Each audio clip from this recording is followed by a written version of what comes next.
자, 그러면 두 번째 주제로 여러분 가도록 하겠습니다. 두 번째 주제. 공지영이 억울하다고, 자기가 악의적으로 왜곡됐다고 이러는데, 공지영이 올린 글을 보니까 이게 앞뒤가 너무 안 맞아요. 그래서 공지영은 한마디로 이 글 미천이 다 바닥났다, 이렇게 생각합니다. 자, 공지영의 문제 한번 얘기하도록 하겠습니다. 자, 이 공지영이라는 사람 제가 이렇게 보면은요, 이거 정말 뭐라고 얘기할 수가 없어요. 이 공지영이 오늘 이제 글을 올렸어요. 왜냐하면 자기가 TK에서 잘못 뽑아가지고 이렇게 우한폐렴이 막 창궐한다, 이러면서 투표 잘하자고 했는데, 그걸 우리가 못 알아들었습니까? 솔직히 얘기해가지고 여러분, 지금 어마어마하게 창궐이 되고 있는데 이 와중에 가갖고 뭐 투표 잘하라고, 정말 기가 막힌 거 아닙니까? 그러면 이 세월호가 여러분 어쨌든 이 전라도에서 말하자면 침몰하지 않았습니까? 그러면 전라도에서는 투표 잘못해갖고 세월호 침몰한 겁니까? 이 공지영의 논리대로라면 투표를 잘못해서 우한폐렴이 제대로 이렇게 대처도 못하고 있고, 뭐 도지사, 그 다음에 시장 다 통합당이어서 그렇다, 그러니까 투표를 잘하자, 공지영이 그 와중에 올린 거예요. 그러면 반대로 세월호가 말하자면 팽목항에서 침몰을 했는데 그때 제대로 수습을 못한 거는, 그러면 호남에서 잘못 뽑아가지고 그렇게 된 거냐고요. 세월호 피해가 그렇게 된 거냐고. 아니, 공지영이 딱 그 논리로 얘기하고 있는 거 아닙니까? 근데 그 논리에 대해서 공지영은요, 하나도 반박은 못하고 있는 거예요. 너무 저는 기가 막혀가지고요. 네, 김미경님 드림 등급 되신 거 깊이 감사드립니다. 진짜 이 KJM님 말씀대로 공지영은 진짜 미친 것 같아요. 네, 자, 서머스 헤드님께서 알코올 문제 있는 듯 이성이 망가졌어요. 저도 그런 생각이 듭니다. 자, 수영버들님, 천주교 신자가 가장 많은 정당이 정의당. 그리고요, 이 천주교 신자들이 참 어떻게 보면은요, 민주당, 정의당 너무 많이 지지를 하고 있습니다. 요요님, 공지영은 정말 타이틀이 너무 아깝다. 네, 맞습니다. 근데 오늘 공지영이 올린 트윗을 여러분에게 소개를 해드릴게요. 될 수 있는 대로 조용히 지내보려고 했는데, 하지만 또 걸려들고 말았네요. 아니, 뭘 걸려들었다는 거예요. 그리고 답답하다. 그리고 자기는 세월호를 겪으면서 진짜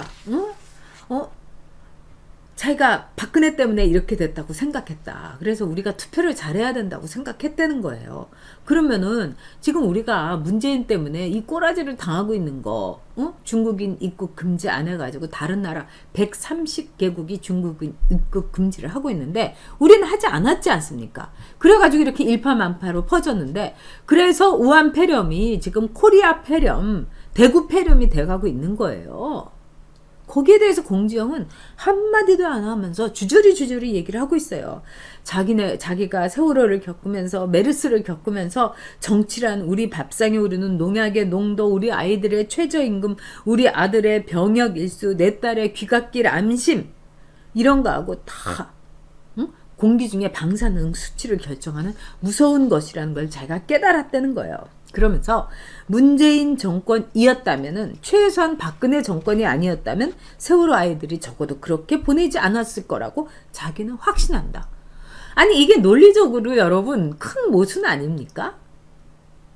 지금 문재인 정권이기 때문에 우리가 우한폐렴이 이렇게 5,000명을 향해서 가파르게 확진자가 올라가고 있고 29명이 숨진 거예요. 이거 신천지한테 막 그냥 몰아세우고 신천지 얘기만 하는 이 민주당 지지자들, 대깨문들, 청와대 아닙니까? 그러면 문재인 정권은 왜 있냐고요. 그리고 공지영에게 제가 묻겠습니다. 문재인 정권이 됐는데 왜 이런 일이 있냐고요. 말도 안 되는 거 아니에요? 아니, 거기에 대해서 왜 공지영은 입도 뻥끗을 안 하면서 그냥 허구헌날 대구 경북의 시장과 도지사는 세월호 아이들을 그렇게 보내놓고도 아무 반성도 안 한 박근혜 정권을 아직도 옹호하는 사람들 아닌가. 그런 사람들을 뽑은 투표의 결과가 이런 재난의 미온적인 대응으로 이어지고 있다는 것이다. 그 말을 자기가 했다는 거예요. 그럼 거꾸로 세월호 때 그때 다 민주당의 도지사와 민주당의 시장을 다 뽑았는데 왜 그렇게 됐냐고요. 그때는 대통령 탓이었는데 그러면 지금도 문재인 탓이라고 해야 되는 거예요. 공지영이는. 그러니까 공지영이는 기본적으로 볼 때 이 논리 구성이 안 되는 거예요. 그래서 제가 이런 걸 보면서 그러면서 뭐라고 하냐, 자기를 악마적으로 왜곡시켰다, 악의적으로 막 했다, 이런 거예요. 공지영 씨 우리 깨알같이 알아들었거든요. 근데 이 공지영이라는 사람이 이렇게 논리적으로 모순을 보이는데 아까 말씀하신 대로요. 저는 제가 보기에는 공지영이요 진짜 알코올 중독이 저는 틀림없다고 생각해요. 왜? 아니 어떻게 소설가라는 사람이 이런 식으로 쓸 수가 있냐고요. 미천이 금방 드러나고 논리적으로도 문제가 이렇게 심각한 거를 어떻게 이렇게 쓸 수 있냐고요. 자, 우리 숨 돌리면서 갈까요? 김미경님, 네, 환영합니다. 드림 등급 되신 거 진짜 환영합니다. 자, 김효준님, 진중권 교수가 드디어 미쳤다고 하니까 서민 교수는 진작에 미쳤다고 방송에 하더라. 네, 역시 의사 선생님이 맞습니다. 이 기생충 그 교수님이 이 기생충들을 잘 알아보시는 것 같습니다. 네. 자, 진파이원애님, 공지영 투표 잘못한 직을 굳이 꼽으라면 문재인을 꼭 잘못 뽑은 문재인에 대해서도 지금 압도적인 80%의 지지를 보내고 있는 호남 지역 아니냐, 이렇게 말씀을 하셨습니다. 박오드리 햇번님, 뭐라고요? 막 이러시는 거예요. 네. 참 기가 막힙니다. 자, 수양버들님께서 수입드림 등급이 되셨습니다. 수양버들님 정말 감사드립니다. 자, 우리 그 페이코 돌님께서 또 보니까 이제 댓글도 우리 커뮤니티에 이제 올려주셨습니다. 정말 감사드리고요. 페이코 돌님 더 열심히 하도록 하겠습니다. 진짜 공정의 실체를 널리 알려줘서 고맙다. 니스님 그러셨어요. 네. 서성진님, 정신과 치료가 필요하다. 공지영에 대해서 이렇게 말씀하셨습니다. 헐 아그네스님, 공지영 말은 바로 해야지. 박근혜 때가 좋았으니 이런 말씀 하셨어요. 네. 김명숙님, 촌철살인입니다. 아무래도 공지영 때문에 대구 앞으로 압승할 거다. 공지영이 선대위원장 이제 해줬다. 이렇게 봐도 틀린 말 아닌 거죠. 자, 이런데요. 자, 이 공지영이 이렇게 쓴 글을 보면, 자, 공지영도 그렇고요. 다 많은 사람들이 진짜 공지영이 작품이라고 요즘 나온 걸 보면은 돈을 주고 살 수가 없는 책을 공지영이 쓰고 있어요. 그리고 공지영 책이 팔리지도 않고, 또 제 친구도 그나마 공지영 책 몇 개 있는데 싹 다 버렸다는 거예요. 그래서 또 누구라도 읽을까봐 막 이렇게 찢어가지고 버렸다고, 그랬습니다. 제 아주 가까운 그 후배도 그랬고. 자, 공지영이 왜 이 지경이 됐는가?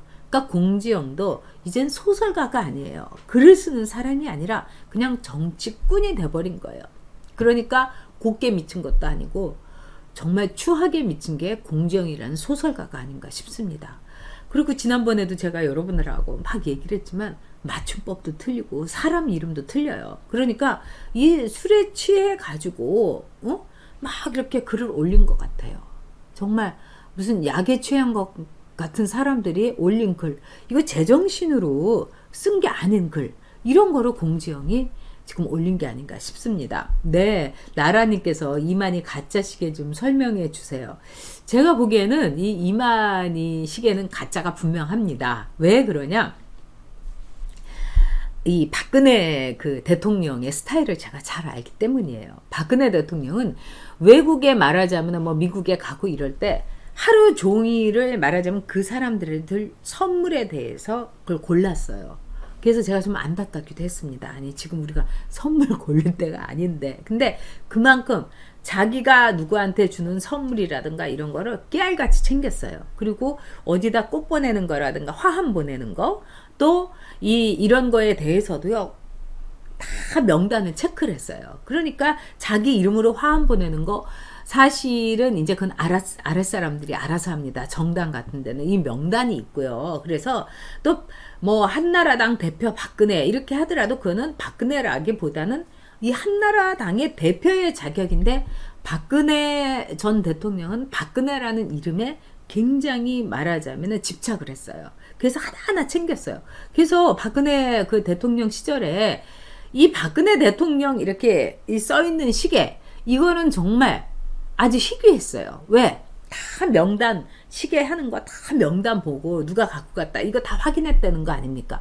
그리고 대통령이 돼서도요, 이 상갓집에 뭐 조화 보내고 이런 것도 대통령이 직접 다 명단을 챙겼던 거예요. 이렇게 줄치고. 이렇기 때문에 이 시계조차도 아주 누가 이제 몇 명 온다 하면 그걸 몇 개만 보내라 뭐 이런 걸 다 챙긴 거예요. 그래서 이만희 그분이 이제 시계를, 이 금딱지가 있는 시계를 했다는데, 일단 청와대에서는 제가 알기로도 은딱지가 있는 은으로 도금한 그런 시계 외에는 만들지 않았어요. 그래서 이건 가짜입니다. 그래서 이 가짜 시계가 이렇게 유통되고 있다 그런 소문이 있었고 그게 사실이었습니다. 그리고 박근혜 대통령이 굉장히 개인적으로는 이렇게 검소하고 막 이런 거 이 사람들한테 막 전파를 하지요. 응? 그렇기 때문에 시계도 아주 조그만 시계, 옛날 시계 차고 다니고 개인으로는 그랬어요. 물론 그 옷도 뭐 최순실이가 많이 만들어줬다, 옷값이 뭐 얼마다 이러는데 제가 보기엔 정수기하고는 비교가 안 돼요. 정수기는 지금 샤넬에다가 막스마라에다가 명품 입고 막 시장을 싸돌아다니는데 박근혜 대통령 옷이라는 거는 기본적으로 옷감이 굉장히 싼 거예요. 그래서 이 최순실이가 거기서 삥땅을 친 게 아닌가 뭐 이런 말까지 있었는데, 원단 자체가 굉장히 싸고 한 벌에 제가 보기에 한 70만 원 내지 80만 원 정도. 이게 왜냐하면 다 수작업을 하거든요. 그래서 이 깃은 세워야 되고 이 소매는 뭐 몇 센치여야 되고 굉장히 까다로워요. 그래서 박근혜 대통령 옷 만드는 거는 최순실이 아니면 힘들었을 거예요. 그러니까 이 양재 이 재단팀을 가지고 이 재봉팀이 따로 있었던 거 아닙니까? 이 어떤 메이커한테 맡기지를 않고요.